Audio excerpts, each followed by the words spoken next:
I shut it down again. The Frisk Center just closed, so I'm outside doing this quick video blog, and it is cold, so I'm going to try to make this one fast. Today I drafted a poem in relation to William Pope.L's The Great White Way. 22 miles, 9 years, 1 street. It was created in 2001, 2002. This is a video. It's a crawling video. William Pope.L. He was born in 1955 in Newark, New Jersey. He is a performance artist and does video installation work.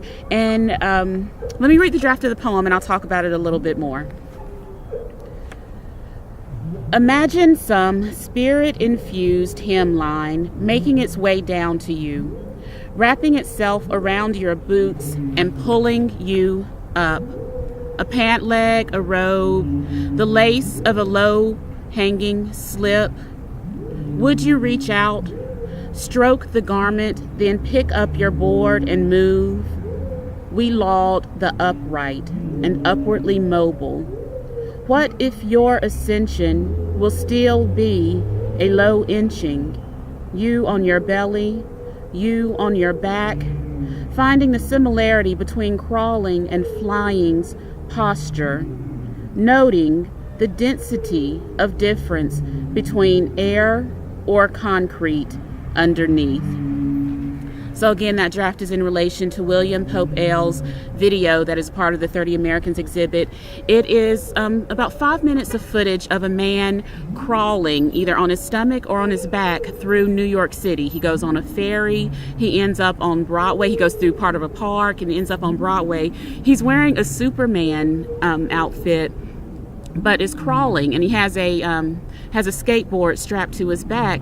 And you see these moments of people encountering him and seeing him, and I'm sure wondering, why is this man crawling instead of walking? And immediately I imagine some people would think, well, maybe he has a physical challenge and he's not able to walk, or maybe there's a mental and emotional challenge that makes him feel that this is an appropriate mode of transportation. Not knowing the reason, you obviously just see the difference. You see the range of, or you see, him crawling and everyone else walking around him, and you notice the difference.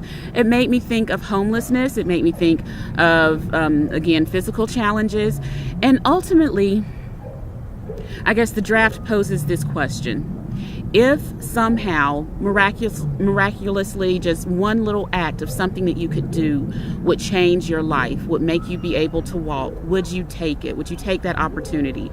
Or would you constantly be looking for the little wormhole out of your situation? And it also the draft of the poem brings up the idea of responsibility. Whose fault is it that he's that way? Why hasn't he, pulled himself up? And a lot of these are social dynamics that we talk about with people in situations that we, for whatever reason, don't understand or we despise. We think they're despicable. We think they are less than, the situations people should find themselves in. That whole bootstrap mentality. I'm struck by how this mentality, you can hear I'm outside, all the background noise, but I'm struck by how this thinking relates to arts participation and arts engagement and poverty. And conversations I've had where people talk about research, legitimate research studies that show that the majority of people who participate with the arts, whether that's purchasing tickets, attending shows, frequenting galleries and museums, buying literature, all of these things, that the majority of them are upper middle to upper class. You're talking about socioeconomics. And so some people take that as, well, just, if we could get these people or those people to engage in the arts, then they'd be in a better situation. And come on, research 101 tells us that there's a difference between a correlation and a causation, or a causal relationship. There's a difference between saying we can predict and we can tell you that this is the reason that people are a certain way. Like, nobody, I think, will argue that any person is poor because they don't go to museums. That's not the cause of it. There's a correlational relationship, but I think what it really comes down to is the idea that money sometimes can buy time. And I understand, of course, big picture conceptually, nobody can buy more time and add additional years and days onto their life. But if I have, $200, I can hire a cleaning lady to come to my house, for however many times.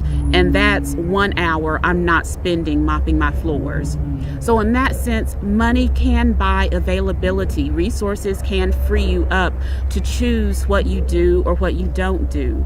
And when you're talking to someone, and I will tell you, I have never been impoverished. I've never dealt with poverty. I have never experienced a type of lack or fear of lack that really reached down into the basic needs of my life. Of course, there are things I've wanted that I've not been able to have, but I've never gone hungry. I've never questioned where I would sleep or, if my family and I would have the core things that we needed.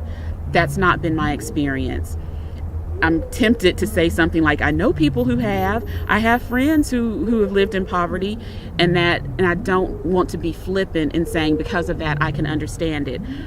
But because I am an empathetic person, because I engage with the world around me with a lens that I'm willing to pass around in different places and see and view different perspectives, I hope that my thinking is more empathetic and reality-based versus kind of the blame and shame game that I think we often play. So kind of getting back to arts engagement, it's really tempting, and there's a big part of me that says, yes, the arts can help everyone. The arts can improve anyone and everyone's life. And there's a big part of me that believes that, but then there's a very realistic part of me that says, you know what? If you are a man who has 3 children and you are raising them alone and trying to live off of $15,000 a year, and you're working 2 jobs, piecing together childcare, eating SpaghettiOs out of a can every night, me asking you to somehow find a way to make it to a museum and walk your children, through this gallery would be so narrow of me to imagine that would be a priority for you. At the same time, I believe that we all benefit from kind of nurturing our curiosities and involving ourselves in beauty and aesthetic principles. But that's not an immediate priority for many people, and I recognize that. So there's no way of metering my middle class guilt by saying, well, if only those people would come to a poetry reading, their life would be better. Or if I can pay for someone's admission to come to